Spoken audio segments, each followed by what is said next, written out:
by those who display the symptoms of COVID-19 or are caring for somebody who does. John McManus, BBC News.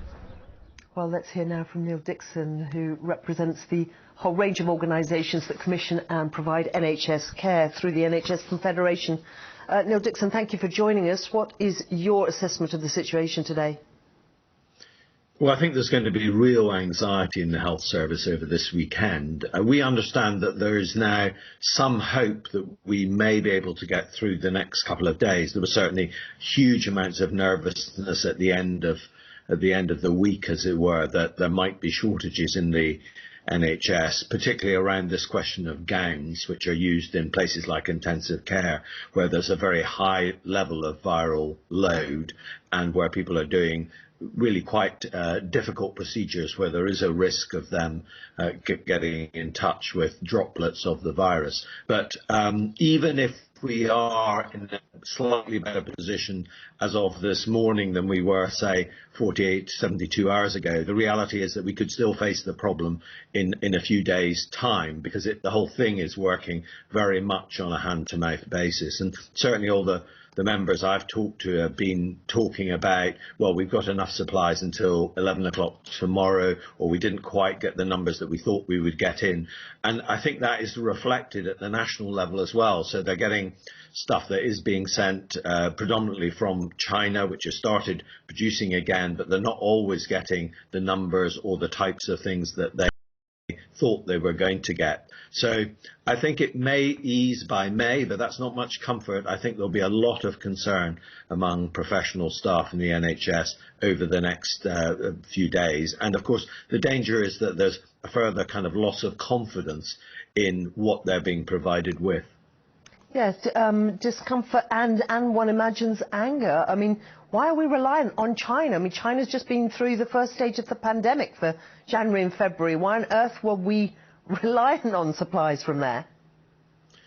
Well, I think there are complex issues here, which I don't want to oversimplify, but the answer is that China is the world producer of PPE, as it were, and particularly of these kind of materials. And you could ask, well, shouldn't we have had our own? I think the first issue, and there is a danger of just playing a blame game. At some point, somebody will have to look back on what were the decisions that were made. Were they right, and were they made at the right time? And could some of this have been anticipated? I don't know the answer to that question. I think the more important thing is to look forward and how do we access this material. Indeed. So what is the answer then in terms of access if we can't rely on that supply chain from China?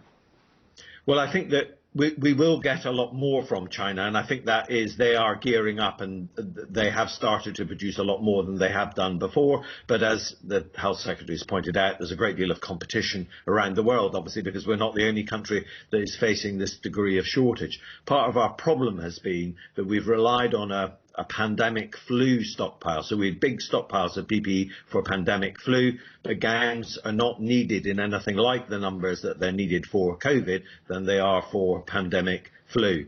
In answer to your question, how do we solve the problem? First of all, and I think the government is doing this, and we're certainly being told that all over the world, anywhere where we can try and buy this stuff, we're trying to do it. And likewise, we've got, as we've heard, a number of different companies in this country who are starting to produce it. And then this third fallback position, which is definitely less than satisfactory, which is, are there alternatives such as laboratory style clothing which people can wear, which does provide protection? Some of the protection that's being suggested is not fully repellent of fluid, and that's why you'd have to wear a sort of a gown over the gown, an apron as it were, that would protect you from that. But I think that the main thing is in each hospital there will have to be a discussion with clinicians who are facing these situations, discussing what they've got and how they're going to take this forward. But I don't think anybody is saying this is anything other than deeply unsatisfactory. Deeply unsatisfactory, and it puts a difficult dilemma into the hands of